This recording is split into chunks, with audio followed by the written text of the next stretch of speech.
mga langga, maying buntag, maying hapon, nga natong tanan. Good afternoon everyone mga langga.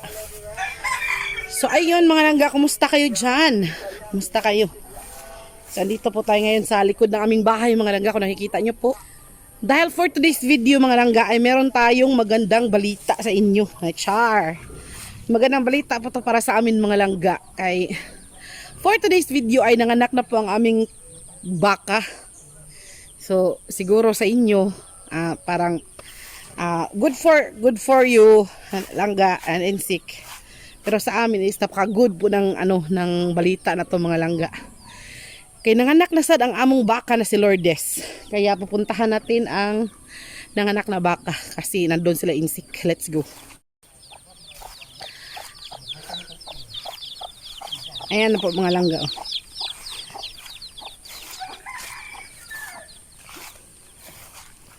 Nanganak na si Lourdes. Grabe eh. Grabe tutoy oy. Buyag-buyag. Ayan po mga langga no. Napainom na ninyo? Huwag man ko ninyo huwata.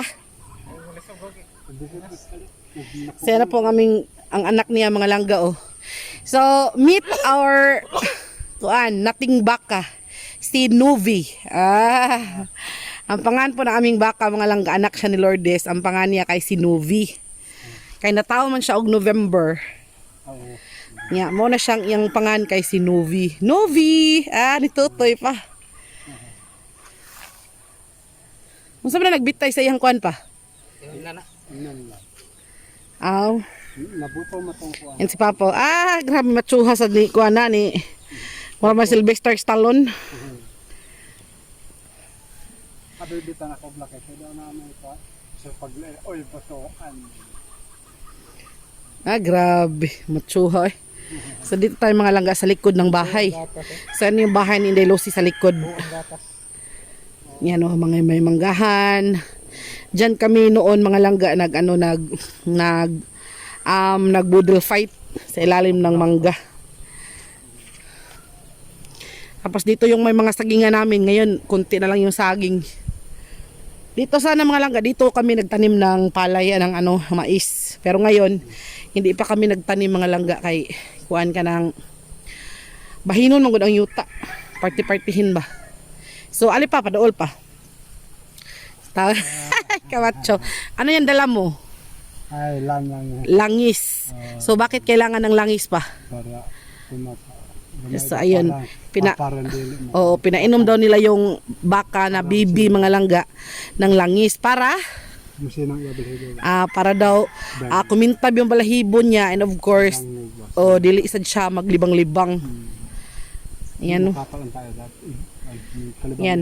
Yung puti na parang nagkumbabit sa iyang likod mga langga, yan yung inunan niya. Probuyog ugatas no? Hinggatas gining pambakahan eh.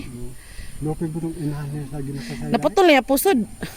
Naputol. Wa mo ko kabantay rin nga. Dito man ko, sarap daw ko. Waso ka, naglubungkan pa man siya. Uy, pag dilang para ako, nagbarog siya. May nagkupog-kupog, nagbalintong naman siya. Nakasbok na din ka. So, ang among baka mga langga, ang pangalan niya kay si Lourdes. So, parang ikapila na niya ng anak pa. Ikalima na no? Ikalima ni dong na. Upat. Kung sa ka, Brad? Masay kunin mo? Manguha daw siya ng saging mga langga para ipakain sa baboy. So sa likod niyan mga langga, sapa yan. Andun yung aming babuyan. Yan, ang dami naming kahoy mga langga. Yung mga kahoy na yan mga langga. Kuan ka ng si Papa la si insik ni nanguha niya. Si Papa la yung nag-prepare niyan. So marami tayong kahoy no. So ito yung view ng likod bahay mga langga. Andun yung bahay namin no, maliit. Ayun, para siyang maliit tingnan mga langga, kaya nasa baba man siya na part. Tapos ito kina Inday Lucy. Pero pag matapos na yung kusina natin mga langga, okay na yan. Meron kasing trapal mga langga, kaya hindi masyadong kita yung aporma ng bahay. So ito yung likod na part mga langga. Ari diri pa dool Brad. Asa kadto ka dito? Ay, pakaon ni mo ni Lourdes? Ah, Diha. para pala kay Lourdes. Akala ko para sa ano, para sa baboy. Itong pa yan, sa baboy, no? Ah, Andahan daw mo, potlat daw mo. Pati harap mahurot na mo. so ganito lang yung buhay sa bukid mga langga. Meron maganda talaga mga langga pag ano, pag kanang kuan bitaw ka kanang na may mga hayop ka ba. Mapansiyan. Kaya pag ganitong hayop kasi mga langga, hindi mo kailangang bumili ng pagkain. Ano maano ka lang, kanang masipag ka lang magkumpay-kumpay or masipag ka lang kanang kasi nga nang magbalhin lang magtugway ba, magpastol. So mabubuhay na yung hayop mo. Si Papa talaga ano talaga siya sa mga hayop man. Maalaga ba tapos balitok na sa ano yung mga hayop niya kanang maalalahanin ba. Ayan. Pagkain ko so. Ugma na pa magdagandagan na pa. Abas pag kayo na ugma. Oh. Di isa Sis, na dako lagi siya ko ano, dako siya pangunahan nga na ginang baka ba? Oh, maganda siya. Taas kig til babot buyag. Do di kabot sa yuta ang Mm. Basta na totoy siya ta. Di maglisod siya totoy. Hindi siya kahurap ng gatasan. Bilib siya kung wala pero wala. Pero buyag kita sunhan nito kaya. Tamok siya kayo mga anak eh. Nya maayos na siya matiman man. Oo. Bilib siya kung nanapag mo na. Si Novi. Novi! Ang pangalan niya kay si Novi. November bero. Mm. Ay, gipaak niyang ikigpaaw kuan pa. Oo, pula pa rin. Ang kuan ba kanang asa niya pusod. Rosa. Iblintuhan niya. Kato-patok ko sa laki kabakang gatasan. Hindi kakadool. Mga ero lagi, hindi kadool dyan. Magdangaran pa. Asang katangan dayan dito, biyaan niya anak. Ay, isog siya. Kasi ismo pa lang. Kapila ka, Uy. idiot lagi sa kayo. Ang sungay, nag-iwan pa ito. Uy, Yung ako buko-buko lagi, abot ko dito sa bus. kuyawa pa no? Ay, nagtalikod doon ako. Kumpiyansa di ka ato dahil nga nasamad mo ka pa. Pagko na sa daw. Ang cute ng anak niya mga langga, no? Ang cute ng baby. Grabe yung gatas niya mga langga. Ang dami. Ang dami niyang gatas. Oh. Doon sa insect mga langga. Oh. Ano naman siya. Naghugas siya ng aming baboy na inahin. So, masaya kami mga langga. Kayong baboy namin na inahin ay buntis na. So sana no, one of these days, manganak na din si Jopay. Yung baboy namin mga langga, pangalan yan kay si Jopay. O daming kahoy, sino dyan ang gustong bumili ng kahoy oh. Si Papa lang yung nag-ano niya ng kahoy. Tingnan mo yung aming papaya mga langga na na tumba.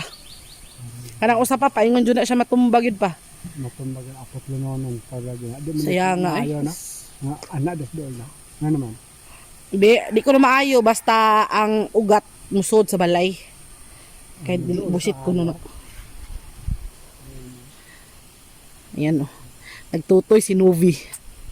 Siya nagdede. So puntahan natin yung sikuan, mga langga Jopay. Puntahan natin yung aming aming inahin na baka. So ayan, tingnan natin si Jopay mga langga.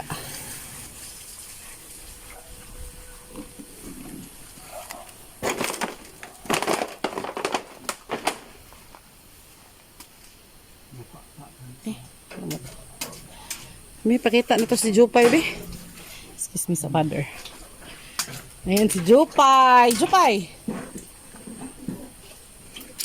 Ayan yung aming inahin mga langga. Meron na siyang farrowing. Kasi buntis na siya eh. Na may tubig.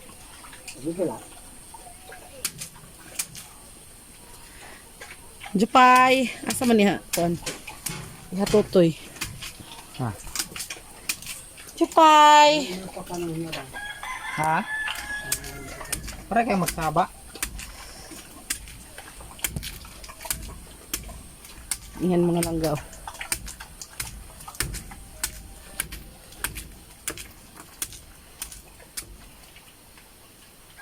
Dami naming kahoy, oh. Yan, oh. Di pa yan, ano mga langga, di pa uga. Pero balang araw niyan, uga na na. Watay problema sugnod. Sakto kay na. Nasira ang aming butin, mga langga. Bye. So ganito dito sa bukid, mga langga. Kailangan mo lang talaga ng ano. Ang paggutom-gutom ba, saba. Yan, ano lang yan, kanang snacks niya ba? Para di siya mag-ingay ng ingay. So ayan na, meron na tayong mahihintay mga langga. So sana mag ano si Jupay, mag-anak ng marami. Yung bakaw. Ala! Si Nuvi! Ay, sistan eh. Kano mo din siya? Ang balit na. Maso amo dra siya ra ba? Umay, tutulog-tulog.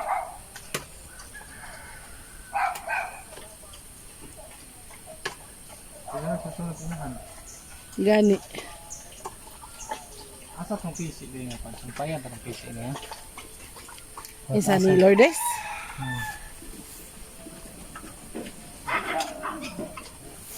Dito naman mga langga, meron kami ditong aso na nanganak, si Samsam. Sam! Yan ang mga tuta niya. Si Rocky Boy, are! Rocky Boy! Si Rocky Boy, si Bubbles, si Tanggol. Ali Tanggol. Nang nanay ay, tanan mo, wala nang balahibo. Rocky Boy! Bubbles! Ano na? Si Rocky Boy. Oh, ito si Rocky Boy, yung may parang, ito si Rocky Boy. Nya itong puti, si Tanggol. Itong itim, si Bubbles. Ano ba yun? Bubbles! Ang cute naman ni Bubbles.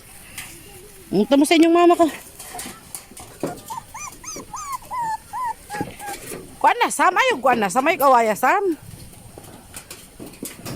Mas papa, maraming kahoy kami dito, mga langga. Oh. Marami kaming kahoy dito. Yan yung ano ni Papa, kalingawa niya. Mag-ano ng kahoy ba. So pag natuyo na to mga langga, sus kadaghang kahoy. Saktong-sakto mga langga na sira na yung aming butin ba. Butin stove. So yan pag ito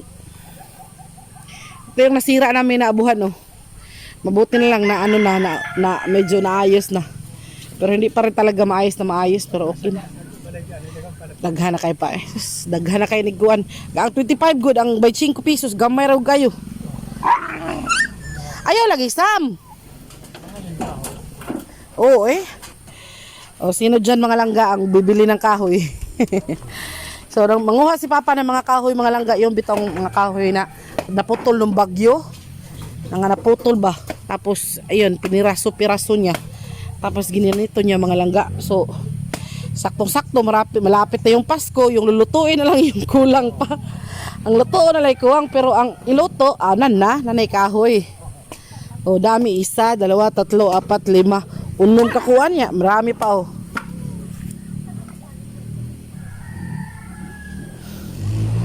Nasisik mga langga.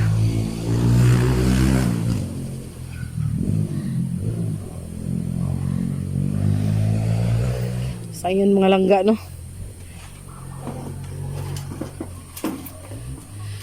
Buti na lang mga langga na lumabas yung araw kay kanina kuan man makulimlim tapos kagabi umuulan buong gabi. Mga langga.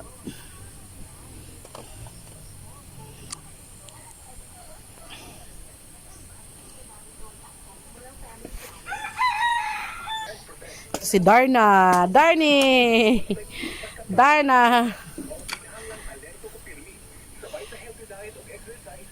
Oh, madami pang ano si Papa. Yan yung kanyang palipas oras mga langga. Ayaw din naman niya magpatulong kay yan yung palipas oras niya daw. So wala man siya ilingaw. So yan yung ano niya, yung ano niya ba, kalingawan niya. Yan pinutol-putol niya yan ng ano, ng maliliit mga langga tapos maiksi. Sumukar. Yung sakto-sakto lang na masakto sa abuhan ba. So, ganyan kasi pag si Papa namin mga langga, ganyan siya kabait. So, saan pa ba tayo bibili ng kahoy? Yan pa ba yung bibilhin natin, no? Masipag talaga si Papa namin mga langga. Ito naman, mga kawayan, mga guod, pwede pa rin naman siyang ikuan pa, no? Isugnod, pero wa siya baga kayo. Wa siya, hindi siya masugbaan ba? Hindi siya tuanan. Insik, oh. Sus, Ginoo. So, di ba na tayo dun sa mga langga? Temple of the Dragon. So, ayun mga langga, nakabalik na kami dito. So, binabantayan pa namin mga langga yung yung inuna ni Lourdes na Placenta. o yung placenta niya na mahulog ba. Kaya delikado man daw yun mga langga kung hindi mabantayan, kaya baka kainin daw niya. So, delikado baka magkasakit-sakit yung kanyang anak pati siya. So, kaya yun, kailangan bantayan. Since si Papa, ando naman sa kanyang ginagawang mga langga, panggatong. So, siya yung temporary nagbabantay. Pero kapag mahulog na yun, pagpahulog na yun, ay tawagin niya si insik mga langga. So, ganyan lang yun ka simple ang buhay sa bukid mga langga. Maganda sana kung meron tayong maraming kalabaw, meron tayong maraming baka.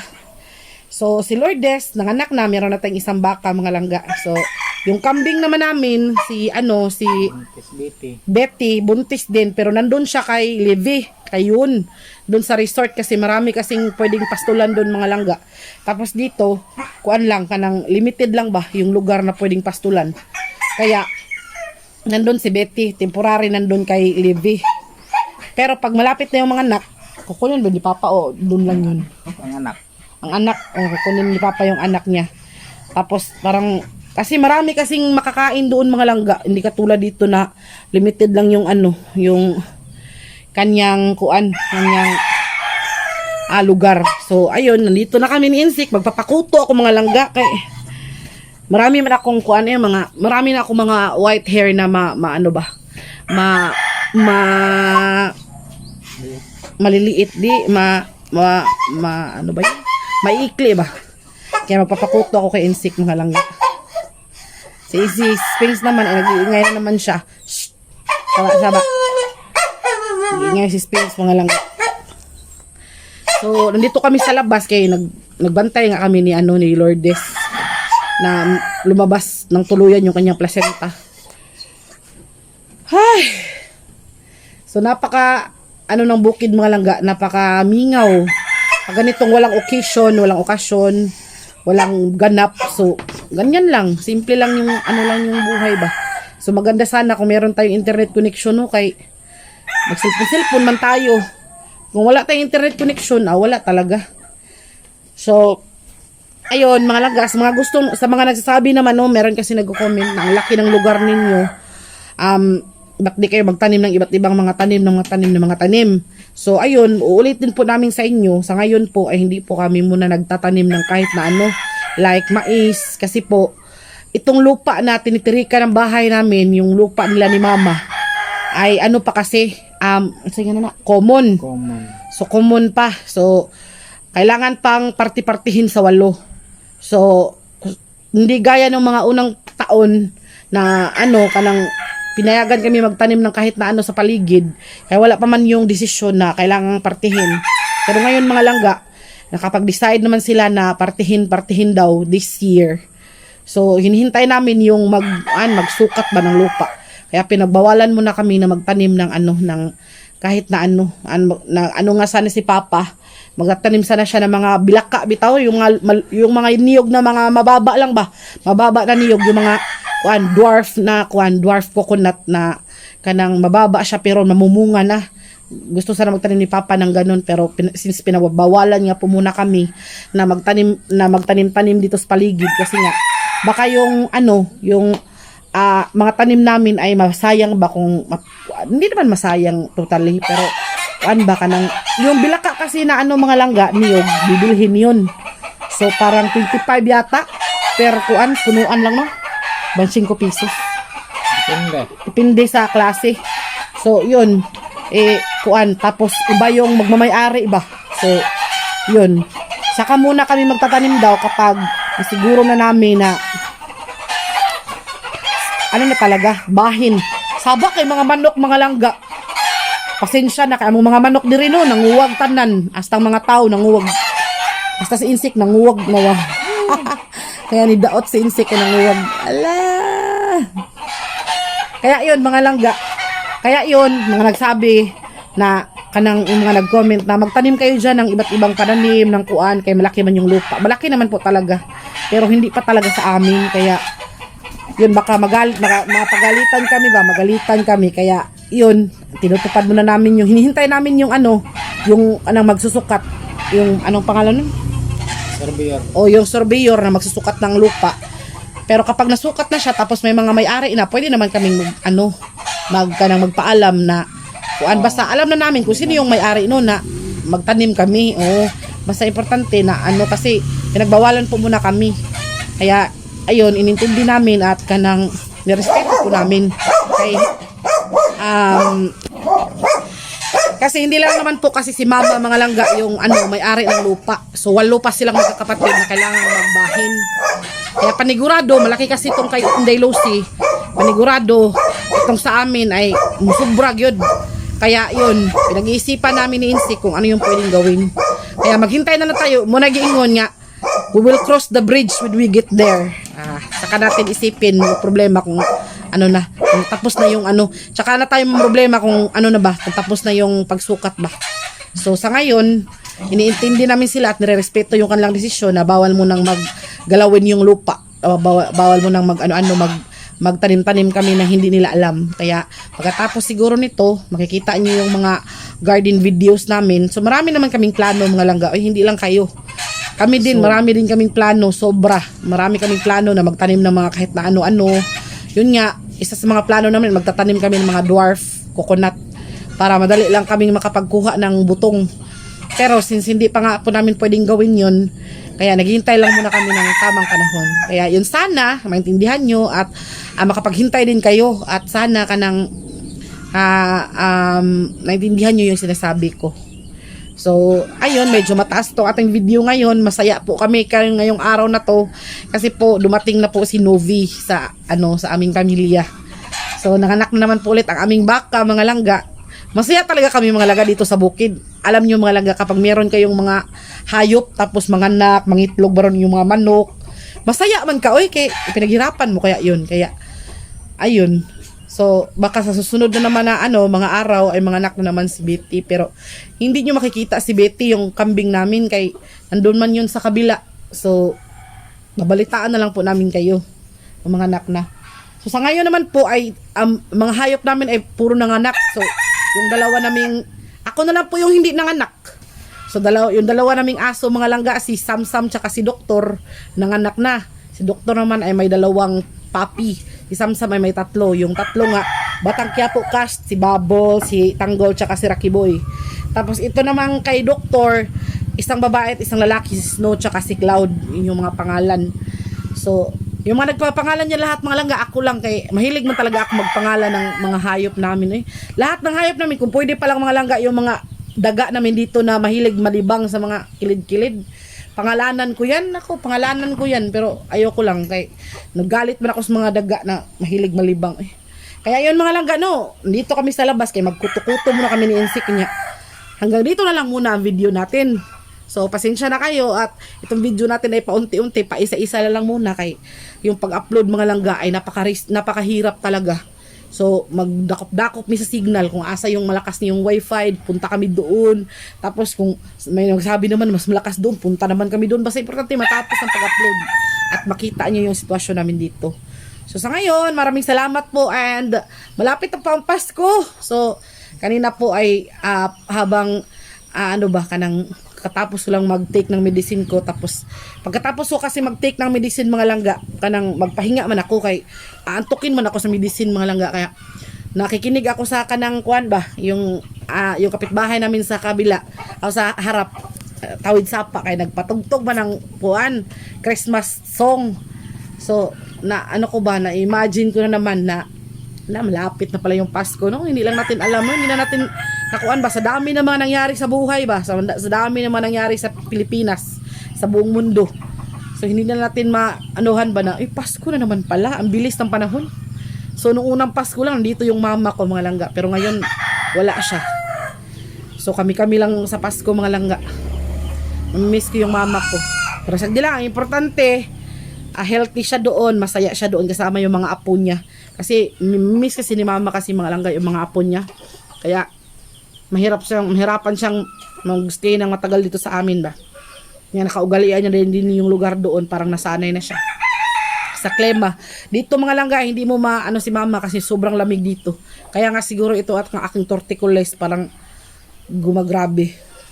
So, tumataas na naman po ang ating topic, no? So, hanggang dito na lang muna, ha? Hanggang sa susunod na naman po. Maraming salamat sa inyo and God bless mga langga. Bye-bye. See you in the next video. Bye-bye po.